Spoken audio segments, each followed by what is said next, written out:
Dobrý deň, vítam vás pri generovaní videa. Toto je alternatívny nástroj, lebo veľa z vás prišlo na to, že Grok zmenil pravidlá.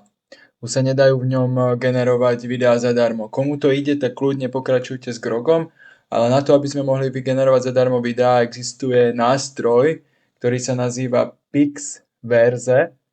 .ai. Takže app.pixverse.ai, to vám uvediem, tento link. Tam sa iba prihlásime cez Google účet a keď tam už sme, no tak vidíme tu, že tu má 90 kreditov. Máme 90 kreditov možných na generovanie videa.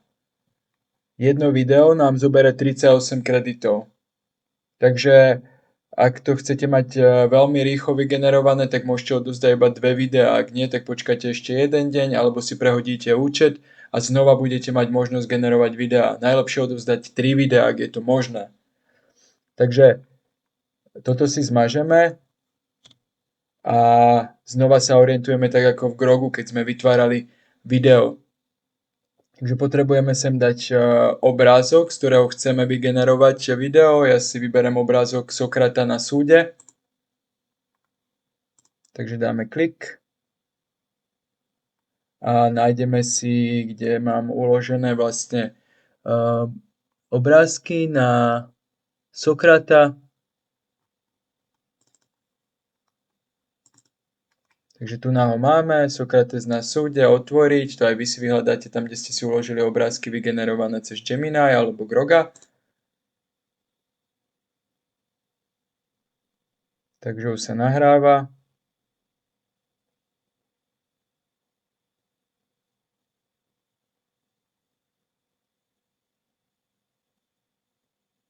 OK, dáme confirm, takže potvrdíme.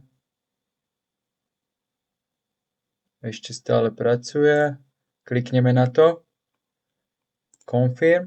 A už tam máme obrázok. Teraz potrebujeme zadať prompt, ktorý nájdete v promptoch v moduli Grok a Gemini. Takže tu nám máme Grok, Gemini prompty. Chceme teda AI nástroj video, takže máme táto fotografia sa oživí, Sokrates pomaly zdvihne hlavu a prejde pohľadom po dave. V dave niekto vstane a kričí. Ostatní šumia. Kamera statická, kompozícia nezmenená. Sokrates hovorí. Budem poslúchať Boha, nie vás. Chceme to v superrealistickom štýle, ale môžeme si dať napríklad aj rozprávkový štýl, to je na vás. 7 sekúnd, to je akože dobrá nadsázka, ale toto nám dovoluje generovať 5 sekundové a viac, ale potom je to už platené. Generujeme v nižšej kvalite, samozrejme, lebo máme free verziu. Máme tu dramatické svetlo, zostáva rovnaké. 1 k 1 pomer strán. Ten si môžeme upraviť. Pomer strán si môžeme dať 16 ku 9, to je na nás. Dobre, skopírujeme si to a vložíme do Pixelverse. Dobre, máme to tu a teraz dáme create, stiahne nám to 38 kreditov. Dobre. A už sa to generuje, trošku to trvá. Teraz uvidíte, že aký bude výsledok. Na moje počútovanie Pixelverse generuje naozaj celkom kvalitné videá, porovnateľné s Grogom, dokonca by som povedal v niektorých momentoch ešte lepšie. Máme už 42%, takže nezabudnime, ako sa orientujeme vždycky, sme v promptoch a v promptoch máme všetky prompty, ktoré potrebujeme na náš predmet, ktoré si môžeme prispôsobiť na náš predmet, na našu tému, ktorú sme si vybrali. Takže tu vidíme šablóny a šablóny si prispôsobujeme. Negenerujeme samozrejme Sokrata. My si vlastne vždycky si prispôsobujeme tieto šablóny našim predmetom a kľúčovej téme, ktorú sme si vybrali pre celý predmet. Takže kým hovorím túto vatu, aby som to nazval, tak už sa nám asi vygenerovalo video. Pozrieme sa na to, stále 95%. No a už ho máme hotové. Teraz klikneme naň. A takto Budem to vyzerá. poslúchať Boha, nie vás. Budem poslúchať Boha, nie vás. Takže zachoval si Budem poslúchať Boha, nie konzistenciu vás. vlastne tváre, ktorú sme chceli. Budem poslúchať.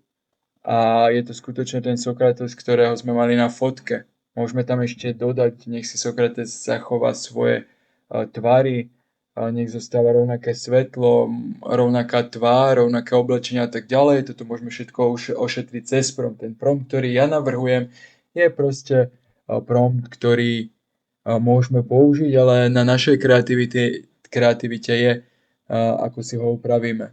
Potom dáme iba download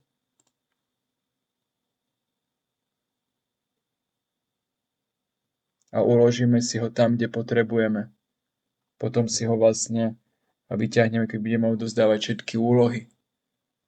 Takže toto je ďalšia možnosť, ktorú môžete využiť. Takže ak vám nejde krok, čo sme dostali avízo, že nejde, lebo AI nástroje sa veľmi rýchlo menia a my sa snažíme reagovať čo najpromptnejšie, tak potom máte možnosť ísť do app pixverse.ai a vygenerovať si tam videá. Takže aspoň 2 videá, ak to je možné, tak 3.